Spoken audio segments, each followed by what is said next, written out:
بعض مرتبہ ایسا ہوتا ہے کہ اللہ کی تقدیر میں لکھا ہوتا ہے کہ اس کو یہ چیز نہیں ملے گی، اللہ وہ چیز نہیں دینا چاہتے اس کو جو وہ مانگ رہا ہے، تو اللہ اس کا نعم البدل عطا کر دیتے ہیں انسان کو. سمجھ رہے ہو؟ بولو بھائی، نعم البدل. آپ چاہ رہے تھے کہ یہاں آپ کا معاملہ، آپ کو یہاں جاب مل جائے، وہاں نہیں ملی، اللہ نے کہیں اور دلا دی. آپ کو تکلیف ہوتی ہے کہ یار یہ تو میں نے غلط ہو گیا، میں تو چاہ رہا تھا ادھر، یہاں میرے لیے مستقبل میں راہیں بہت ہیں، اللہ کو پتا ہے یہاں نہیں ہے، وہاں تیرے لیے راہیں بہت ہیں. تو سمجھ رہا ہے کہ یہاں نقصان ہوگا لیکن یہاں کیا ہوگا. ہمارے ایک رشتہ دار تھے، ایک گورنمنٹ کے ادارے میں جاب کرنا چاہتے تھے، پورا زور لگا لیا، ان کا نام بھی آ گیا، عین موقع پہ ان کو ریجیکٹ کر دیا گیا. بڑی دعائیں مانگی تھی انہوں نے، بڑی دعائیں مانگی تھی، گورنمنٹ کی بہت اچھی جاب تھی وہ، مگر میں ان کو دیکھ رہا تھا کہ ان کا منہ لٹکا ہوا ہے اور بہت پریشان کہ یار ساری دعائیں کیا ہو گئیں، رد ہو گئیں. اللہ کی قدرت کی اپنا چھوٹا سا کاروبار شروع کیا، اس میں اللہ نے اتنی برکت دی کہ شکر ادا کرتے ہیں کہ میری جاب نہیں لگی تھی.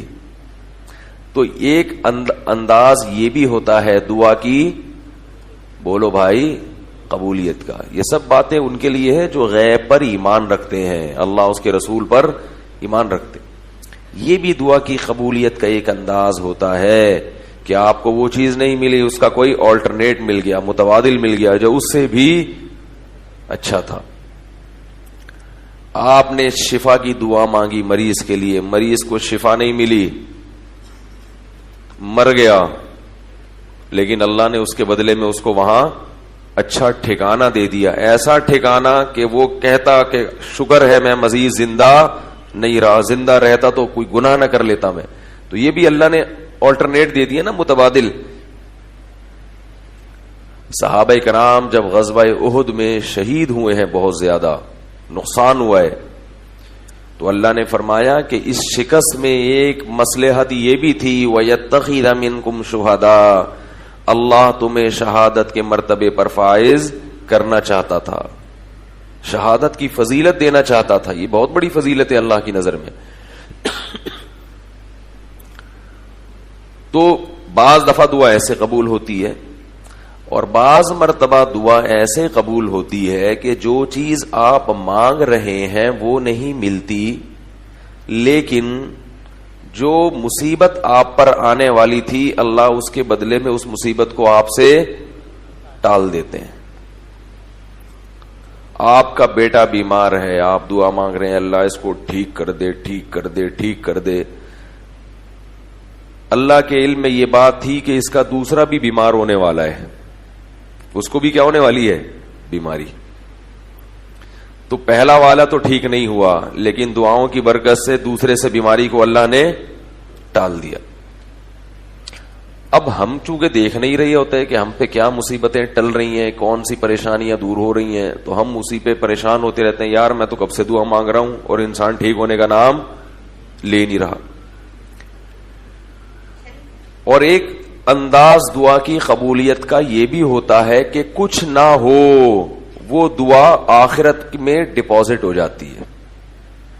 وہ کیا ہو جاتی ہے، اللہ کے بینک میں جمع، اور اس پہ سود لگتا ہے. پھر کیا لگتا ہے، سود بہت بڑا چڑھا کے، کیونکہ ابھی نہیں دیا نا، اس دعا کا نتیجہ ابھی نہیں ملا، تو بعد میں جب ملتا ہے.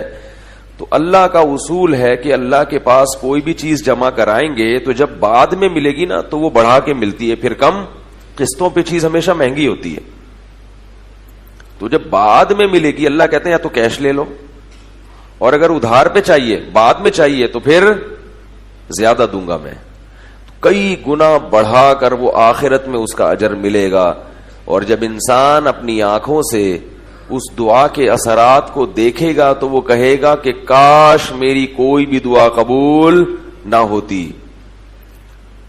اس لیے میرے بھائی خوش قسمت انسان وہ ہے جو دعاؤں کو فوکس کرے اور اس بحث میں نہ پڑے کہ ہو رہی ہے قبول کے نہیں ہو. یقین کر لے ہو رہی ہے، ہو رہی ہے قبول.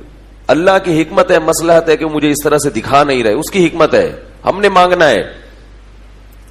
اور جو لوگ اللہ والے ہوتے ہیں, جن کے دلوں میں اللہ سے محبت, ان کو دعا کے ایک فائدہ تو کیش حاصل ہوتا ہے. دعا میں اور کوئی فائدہ ہو یا نہ ہو, یہ فائدہ ان کو فوراً حاصل ہوتا ہے, وہ ہے دل کی تسلی کہ اپنی فائل کہاں داخل کر دی ہے, اللہ کی عدالت میں. کیس کی سماعت کیا ہو گئی ہے, شروع ہو گئی. ایپلیکیشن اللہ کی فائل میں, بولو بھائی, اس پہ نمبر لگ گیا ہے, رجسٹریشن اس کی ہو گئی ہے.